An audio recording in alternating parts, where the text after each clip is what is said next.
To really understand the OG Devil May Cry, which released back in 2001, you gotta understand its origin. It was actually developed in 1999 as the very first prototype for Resident Evil 4.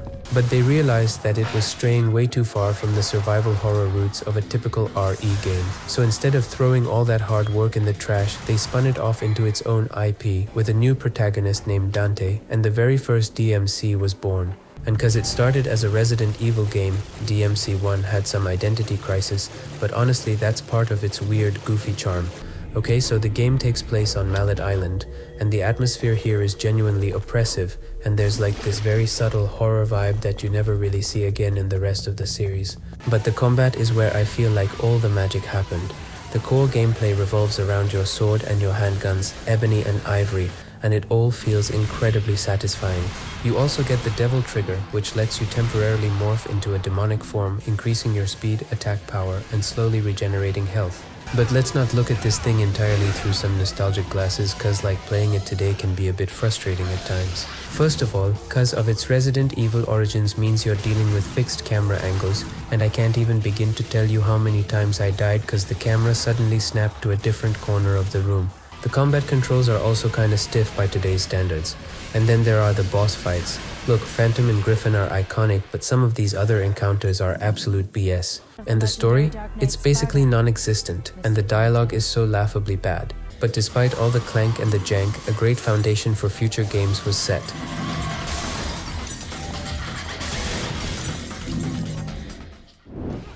And then we get to Devil May Cry 2. So like if the first game was a happy accident, the second game was a calculated disaster. Cause like I believe Capcom gave the development of this game to a team that had zero experience making 3D action games. The project was an absolute clusterfuck, falling behind schedule, and the result was just a colossal mess. Like where do I even start? The combat here is kind of a downgrade from the first game. Dante feels floaty and awkward to control. The melee weapons have no identity. Like in the first game, your sword played completely differently from your gauntlets, but here, every single sword has the exact same moveset. You just pick whichever one has the longest reach or does the most damage and call it a day. But you don't even need to use your swords cause like the devs made this baffling balancing decision. They made the guns ridiculously overpowered. Your pistols deal so much damage and have so much hit stun that you can literally just stand in the corner of the room, shoot and stun lock almost every enemy in the game to death. It removes any incentive to actually engage with the combat system. Like why risk getting up close and doing a cool combo when you can just mash the shoot button and win? The Devil Trigger is equally broken, turning your guns into literal death lasers that shred through bosses in seconds. And speaking of bosses, it also has some of the most brain-dead and poorly designed encounters I have ever suffered through. Okay, so allow me to introduce you to the Infested Chopper. I'm not making this up.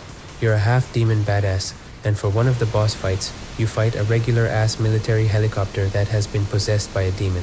The fight takes place on a rooftop, and the helicopter just hovers out of bounds where you can't hit it with your sword.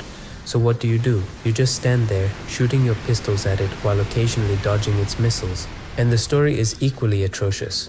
Dante is no longer the sarcastic, shit-talking goofball from the first game.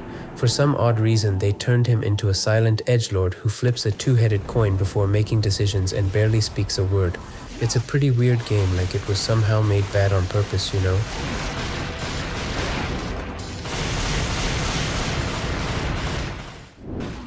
But then out of nowhere comes Devil May Cry 3, and holy shit did it deliver.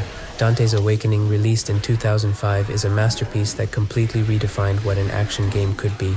It's actually a prequel with a younger, cockier Dante, and it also introduced this combat style system. So like before you start a mission, you can pick a specific combat style each with new abilities like the Trickster, Swordmaster, Gunslinger, and the Royal Guard.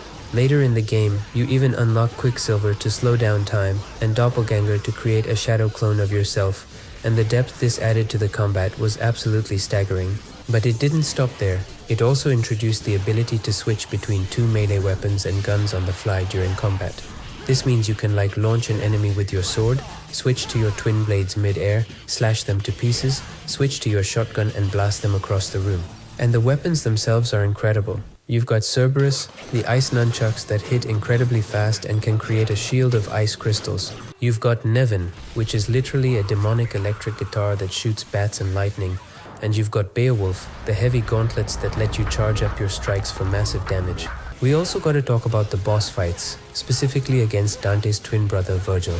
These fights are the pinnacle of the series, so instead of like fighting a giant slow monster, you're fighting a guy who's your exact equal. He has the same speed, the same teleports, and the same aggressive energy. You gotta learn his patterns and strike only when you have an opening. And the story here is also surprisingly fantastic, giving us a genuine sibling rivalry with real emotional stakes. DMC3 essentially cemented itself as one of the greatest action games of all time.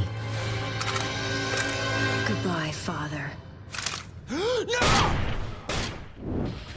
This brings us to 2008 and the jump to the Xbox 360 era with Devil May Cry 4. This game is the definition of an unfinished masterpiece. It has arguably the deepest, most complex combat mechanics, but the actual campaign structure is kind of a disaster. And it also introduces a new protagonist named Nero, and he plays very differently from Dante. He has a glowing demonic right arm called Devil Bringer that kinda changes the flow of combat. Like instead of having to run over to an enemy after you knock them away, you can just use it as a grappling hook to snatch them right back to you, and it keeps the combo going endlessly. But the best part of Nero's kit is the Exceed system. His sword, the Red Queen, has an engine strapped to it. So you can like rev the engine, which then supercharges your next attack with fire and increases your swing speed. It turns the whole combat into a rhythmic minigame that feels so damn good when you get it right.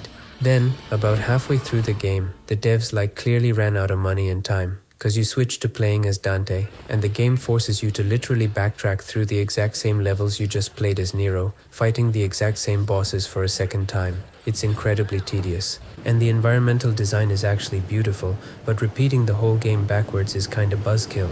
However, despite its campaign structure, Dante's combat here is actually really fun. They took the style system from DMC3 and made it so you can switch between all 4 combat styles in real time. And all this with the ability to cycle through 3 melee weapons and 3 guns. The skill ceiling for Dante is virtually limitless. So like the amount of tech in DMC4 is pretty cool, making it a favorite for many fans, even if the actual game levels are just okay at best.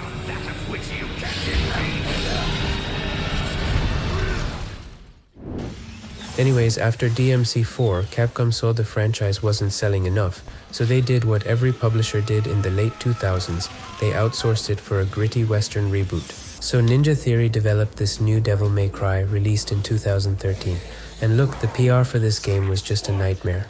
The director at Ninja Theory straight up insulted the original Dante's design, and the new Dante was introduced as this edgy punk who looked like a heroin addict. Everyone absolutely hated it. But if we separate the PR disaster and the cringe-inducing dialogue from the actual gameplay, DMC is just okay at best.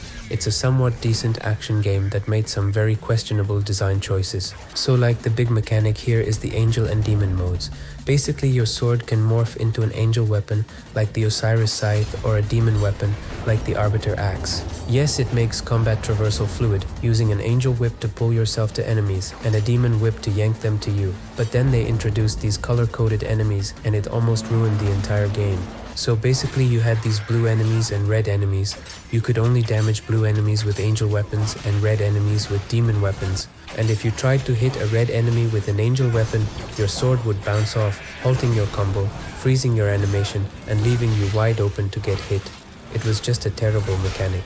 And in a franchise all about player expression and experimenting with combos, it completely destroyed the flow of the combat. Thankfully, the backlash was so loud that a couple of years later, they released the definitive edition. And they sort of fixed the color-coded enemies so that hitting them with the wrong weapon no longer bounced you away or broke your combo. It just didn't do much damage. The definitive edition actually makes it a somewhat fun, competent hack and slash, but the edgy tone and simplified mechanics meant it never truly felt like a real DMC game.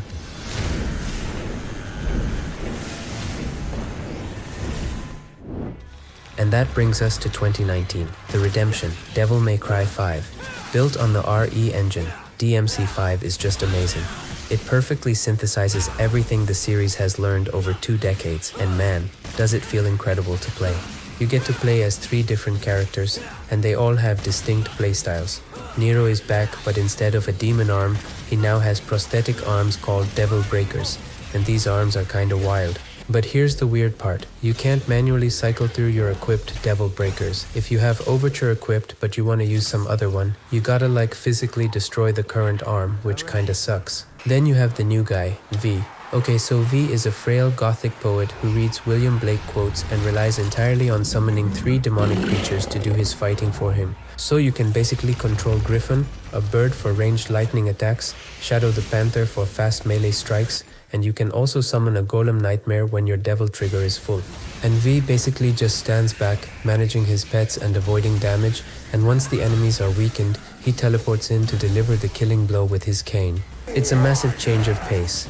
It's incredibly fun and chaotic at first, but it doesn't have the same infinite skill ceiling as the other characters. Anyways, halfway through the game, Dante wakes up from a coma, and the game just unleashes the absolute zenith of combat mechanics. Dante is like just perfect in DMC5. All 4 combat styles with a decent arsenal of weapons, including a motorcycle that you rip in half to dual wield as buzzsaws. Also, thankfully, the game ditches the stupid color-coded enemies from the reboot. And finally, there's also the special edition DLC, which brought back Virgil as a playable character, and he's all about precision and discipline. His gameplay revolves around a concentration meter, like if you sprint around, miss your attacks, or get hit, the meter drops and your attacks become weak. But when the meter fills up, it gives your weapons insane range and some super moves. So anyways, there you have it. The Devil May Cry series is a wild, bumpy ride. From inventing the genre with clunky camera angles to completely shitting the bed with awful boss fights in DMC2, these games demand your attention and reward your creativity. Anyways, thanks for watching, and I'll catch you guys in the next one.